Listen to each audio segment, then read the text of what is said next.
Hi guys, welcome back to my channel. ನಾವು ನುಗ್ಗಿಕೆರೆ ಹನುಮಾನ್ ದೇವ್ರಿಗೆ ಹೋಗಿದ್ವಿ ರೀ. ಬರೋ ಮುಂದೆ ಬಿಗ್ ಮಿಶ್ರ ಅವ್ರದ್ದು ಸ್ಟ್ರೀಟ್ ರೆಸ್ಟೋರೆಂಟ್ನ ನೋಡಿದ್ವಿ. ಮಸ್ತ್ ಅಂದ್ರೆ ಮಸ್ತ್ ಇತ್ತು. ಒಳಗಡೆ ಎಂಟ್ರಿ ಆಯಿದ್ವಿ. ಇಲ್ಲಿ ಎಲ್ಲ ಥರದ ಸ್ವೀಟ್ಸ್, ಜ್ಯೂಸ್, ಸ್ಪೆಷಲಿ ಉತ್ತರ ಕರ್ನಾಟಕ ಜೋಳದ ರೊಟ್ಟಿ ಸಿಗ್ತೈತೆ ರೀ. ಹೆಣ್ಮಕ್ಳಿದ್ದ ಫೇವ್ರೇಟ್ ಪಾನಿಪುರಿ ಸಿಗ್ತೈತೆ ನೋಡ್ರಿ. ಮತ್ತು ಹುಬ್ಳಿ ಧಾರವಾಡದ ಗಿರ್ಮಿಟ ಕಳಕ್ ಮಿರ್ಚಿ ಸಿಗ್ತೈತೆ ರೀ. ಸೊ ಆ ಸೈಡ್ ಹೋದರೆ ಎಲ್ಲರೂ ವಿಸಿಟ್ ಮಾಡಿರಿ. ಹುಬ್ಳಿ ಧಾರವಾಡದ ಬೈಪಾಸ್ದ ನುಗ್ಗಿಕೆರೆ ಹನುಮಾನ್ ದೇವ್ರ ಗುಡಿಗೆ ಹೋಗೋ ದಾರಿನ್ಯಾಗ ರೈಟ್ ಸೈಡ್ ಐತ್ರಿ.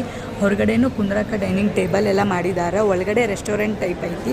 ನಾವು ಇಲ್ಲಿ ಆರ್ಡ್ರ್ ಮಾಡಿದ್ದ ಸ್ಪೆಷಲಿ ನಾವು ಲೆಮನ್ ಸೋಡಾ ಆರ್ಡ್ರ್ ಮಾಡಿದ್ವಿ ರೀ. ಬಿಸಿಲು ಭಾಳ ಇತ್ತು. ಲೆಮನ್ ಸೋಡಾ ಕುಡ್ದು ಚೆನ್ನಾಗಿತ್ತು ರೀ. ಮತ್ತು ಆಲೂ ಟ್ವಿಸ್ಟರ್ನೂ ಆರ್ಡ್ರ್ ಮಾಡಿದ್ವಿ. ಆಲೂ ಟ್ವಿಸ್ಟರ್ ತಿಂದಿದ್ದು ನೆನಪು ಸಿದ್ದಾರೂಢ ಜಾತ್ರೆಗೆ ತಿಂದಿದ್ದು ನೆನಪು ಬಂದುಬಿಡುತ್ತೆ ರೀ. ಅದು ಚೆನ್ನಾಗಿತ್ತು ನೋಡಿರಿ. ನೀವು ಆ ಸೈಡ್ ಹೋದ್ರೆ ವಿಸಿಟ್ ಮಾಡಿರಿ. ಟೇಸ್ಟ್ ಹೆಂಗಿರ್ತೈತೆ ಅಂತೇಳಿ ಕಮೆಂಟ್ ಮಾಡಿರಿ. ಟಾಟಾ ಬಾಯ್. ಲೈಕ್ ಮಾಡಿರಿ, ಶೇರ್ ಮಾಡಿರಿ, ಕಮೆಂಟ್ ಮಾಡಿರಿ. ನೋಡಿರಿ.